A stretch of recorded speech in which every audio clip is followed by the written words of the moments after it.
Good morning to all. നമ്മൾ ഇന്ന് ഈ വീഡിയോയിൽ ഡിസ്കസ് ചെയ്യുന്നത് +1 ഫിസിക്സ് ടെക്സ്റ്റ് ബുക്കിലെ ഓസിലേഷൻസ് എന്ന ചാപ്റ്ററിലെ ഒരു ടോപ്പിക്കാണ് characteristics of simple harmonic motion. Simple harmonic മോഷൻ്റെ ക്യാരക്ടറിസ്റ്റിക്സ് ആണ് നോക്കുന്നത്. ഇതിന് മുന്നിലുള്ള വീഡിയോസിൽ നമ്മളൊരു 3-4 ക്യാരക്ടറിസ്റ്റിക്സ് പറഞ്ഞിരുന്നു. ഇനി നമ്മൾ അടുത്തതായിട്ട് നോക്കുന്നത് പൊട്ടൻഷ്യൽ എനർജിയാണ്.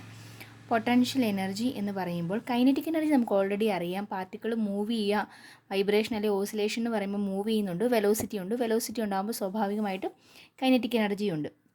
ഇനി പൊട്ടൻഷ്യൽ എനർജി ഉണ്ടാകുന്നത് എങ്ങനെയാണെന്ന് പറഞ്ഞു കഴിഞ്ഞാൽ, ഒരു പാർട്ടിക്കിൾ വൈബ്രേറ്റ് ചെയ്യുമ്പോൾ അവിടെ പൊസിഷൻ ചേഞ്ച് ചെയ്യുന്നുണ്ട്. പൊസിഷൻ ചേഞ്ച് ചെയ്യുന്നതിൻ്റെ ഫലമായിട്ടാണ് പൊട്ടൻഷ്യൽ എനർജി ഉണ്ടാകുന്നത്. അപ്പോൾ അതിനുള്ള ഇക്വേഷനാണ് നമുക്ക് ഡിറൈവ് ചെയ്യേണ്ടത്. എങ്ങനെയാണെന്ന് നമുക്ക് നോക്കാം. പൊട്ടൻഷ്യൽ എനർജി ഡിനോട്ട് ചെയ്യുന്ന ലെറ്റർ പി ആണെന്ന് കരുതുക. അപ്പോൾ ഇനി നമ്മളിവിടെ നോക്കുന്ന ഒരു ചെറിയ ഡിസ്പ്ലേസ്മെൻറ്റ് ഉണ്ടാകാൻ വേണ്ടി ചെയ്യുന്ന വർക്ക്, പാർട്ടിക്കിളിനൊരു ചെറിയ ഡിസ്പ്ലേസ്മെൻറ്റ് ഉണ്ടാകാൻ വേണ്ടി ചെയ്ത വർക്ക് DW ആണെന്ന് കരുതുക. അപ്പോൾ DY എന്ന ഒരു ചെറിയ ഡിസ്പ്ലേസ്മെൻറ്റ് ഉണ്ടാകാൻ ചെയ്ത വർക്ക് DW ആണ്. DY എന്ന് കൊടുക്കാൻ കാരണം നമ്മൾ ഇതിന് മുന്നിലുള്ള വീഡിയോസ് അല്ലെങ്കിൽ ഇതിന് മുന്നിലുള്ള ക്ലാസ്സുകളിൽ പറഞ്ഞിരുന്നത് നമ്മൾ സാധാരണ ഡിസ്പ്ലേസ്മെൻറ്റ് X വെച്ച് റെപ്രസെൻറ്റ് ചെയ്യുന്നുണ്ടായിരുന്നു. പക്ഷേ നമ്മൾ ഈ ചാപ്റ്ററിൽ ഡിസ്പ്ലേസ്മെൻറ്റ് Y വെച്ച് റെപ്രസെൻറ്റ് ചെയ്യുന്നതുകൊണ്ടാണ് DY എന്ന് പറഞ്ഞിരിക്കുന്നത്. അപ്പോൾ DY ഡിസ്പ്ലേസ്മെൻറ്റ് ഉണ്ടാകാൻ ചെയ്ത വർക്ക് DW ആണ്. അങ്ങനെയാണെങ്കിൽ DW ഈസ് ഈക്വൽ ടു നമുക്ക് എന്തെന്ന് എഴുതാം? Is equal to F into DY എന്ന് കൊടുക്കാം.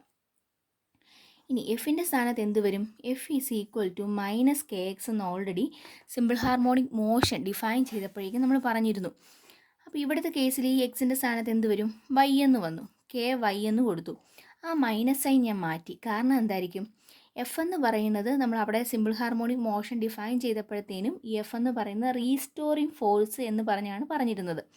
അപ്പോൾ നമ്മൾ അപ്ലൈ ചെയ്യുന്ന ഫോഴ്സ് എങ്ങനെയായിരിക്കും? അതിൻ്റെ നേരെ ഓപ്പോസിറ്റ് ഡയറക്ഷൻ ആയിരിക്കും. സോ പോസിറ്റീവ് KY എന്ന് എടുക്കാം. അപ്പോൾ ഇവിടെ എന്ത് വന്നു? KY ഇൻറ്റു DY എന്ന് വന്നു. അങ്ങനെയാണെങ്കിൽ ഇതിനകത്ത് ടോട്ടൽ വർക്ക് കണ്ടുപിടിക്കാൻ എന്ത് ചെയ്താൽ മതി? ഇൻ്റഗ്രേറ്റ് ചെയ്താൽ മതി. Integral KY DY which is equal to എന്ത് വരും? K പുറത്തേക്ക് എടുക്കുക. Yയെ ഇൻ്റഗ്രേറ്റ് ചെയ്യുമ്പോൾ എന്ത് വരും? y²/2 എന്ന് കിട്ടും. നമ്മൾ ഇത് മുന്നിലുള്ള പല ക്ലാസ്സുകളിലായിട്ട് പറഞ്ഞിട്ടുണ്ട് എങ്ങനെയാണ് Yയെ ഇൻ്റഗ്രേറ്റ് ചെയ്യുക എന്നുള്ളത്. ഇനി നമ്മൾ already simple harmonic motion define ചെയ്തെടുത്ത് പറഞ്ഞിരുന്നു ω² ഈസ് ഈക്വൽ ടു K/M ആണെന്ന് പറഞ്ഞിരുന്നു. അങ്ങനെയാണെങ്കിൽ ഇതിൽ നിന്നും K ഈസ് ഈക്വൽ ടു എന്തെന്ന് കിട്ടും? mω² എന്ന് കിട്ടും. അപ്പോൾ നമുക്ക് ഈ വർക്കിൻ്റെ ഇക്വേഷനകത്തേക്ക് ഇട്ട് കൊടുക്കുക. അപ്പോൾ എന്ത് വരും? ½ ഇൻറ്റു mω² y² എന്ന് കിട്ടി. അതായത് ഇവിടെ ചെയ്യുന്ന വർക്ക് എന്ന് പറയുന്നത് ½ mω² y² ആണ്. അതായിരിക്കും ഇതിൻ്റെ പൊട്ടൻഷ്യൽ എനർജി ആയിട്ട് മാറുന്നത്. ഇനി നമുക്ക് ഇതിൻ്റെ 2 കേസുകൾ നോക്കാം. അറ്റ് മീൻ പൊസിഷൻ എടുക്കുകയെന്ന് വിചാരിക്കുക. മീൻ പൊസിഷൻ എന്ന് പറയുമ്പോൾ എന്താണ്? ഇക്വിലിബ്രിയം പൊസിഷനാണ്. അവിടെ വൈയുടെ വാല്യൂ എന്തായിരിക്കും? 0 ആയിരിക്കും. So potential energy is equal to 0 എന്ന് കിട്ടും. ഇനി പകരം എക്സ്ട്രീം പൊസിഷനാണെന്ന് കരുതുക. വൈയുടെ വാല്യൂ എന്തായിരിക്കും? മാക്സിമം ഡിസ്പ്ലേസ്മെൻ്റ് ആയിരിക്കും.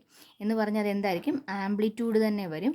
So potential energy is equal to ½ mω². വൈയുടെ സ്ഥാനത്ത് എന്ത് കൊടുക്കാം? A² എന്ന് കൊടുക്കാം.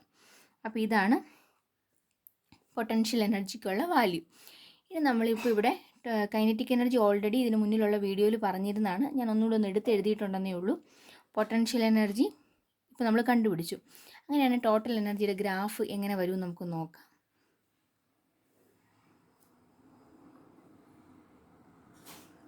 ഇത് ടോട്ടൽ എനർജിക്ക് മാക്സിമം കിട്ടുന്ന വാല്യൂ.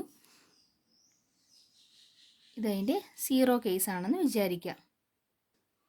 നമ്മളിവിടെ ഒരു സെൻറ്ററിൽ ആദ്യം ഒരു ലൈൻ കൊടുക്കുന്നു. ഇതിനെ മീൻ പൊസിഷൻ എന്ന് വിളിക്കുന്നു. അപ്പോൾ മീൻ പൊസിഷനാണ് നമ്മൾ ഈ കാണിച്ചിരിക്കുന്നത്. അതായത് y ഈസ് ഈക്വൽ ടു 0 എന്നുള്ള കേസ്. 2 സൈഡിലേക്കും മാക്സിമം വരാം. അതാണ് എന്തെന്ന് പറയുന്നത്? Amplitude. y is equal to ഇത് -a എന്നും കൊടുത്തു. ഇതിനെ നമ്മൾ +a എന്നും വിളിച്ചു. നമുക്ക് 2 കേസും നോക്കാം എങ്ങനെ വരുമെന്ന്. ആദ്യം നമ്മൾ കൈനറ്റിക് എനർജി നോക്കുന്നു. കൈനറ്റിക് എനർജി നോക്കിക്കേ. കൈനറ്റിക് എനർജിയിൽ മീൻ പൊസിഷനിൽ കൈനറ്റിക് എനർജി മാക്സിമം വന്നു. ടോട്ടൽ എനർജി അപ്പോൾ എന്ത് വരും? മീൻ പൊസിഷനിൽ കൈനറ്റിക് എനർജിയുടെ വാല്യൂ മാക്സിമം ആണ്. ഈ പോയിൻ്റ് വന്നു. ഇനി 2 എക്സ്ട്രീംസിൽ എങ്ങനെ വന്നു? കൈനറ്റിക് എനർജി 0 ആണ് വരുന്നത്. 2 എക്സ്ട്രീം എന്ന് പറയുന്ന ഏതൊക്കെയാണ്? ഇത് രണ്ടുമാണ്. ഈ 2 കേസിലും കൈനറ്റിക് എനർജി എന്താണ്? 0 ആണ്. അപ്പോൾ ഇവിടെ ടോട്ടൽ എനർജി എന്ന് പറയുന്നത് 0 കേസും ഇത് ടോട്ടൽ എനർജിയുടെ വാല്യൂ എന്താണ്? 12 mω²A² ആണ്.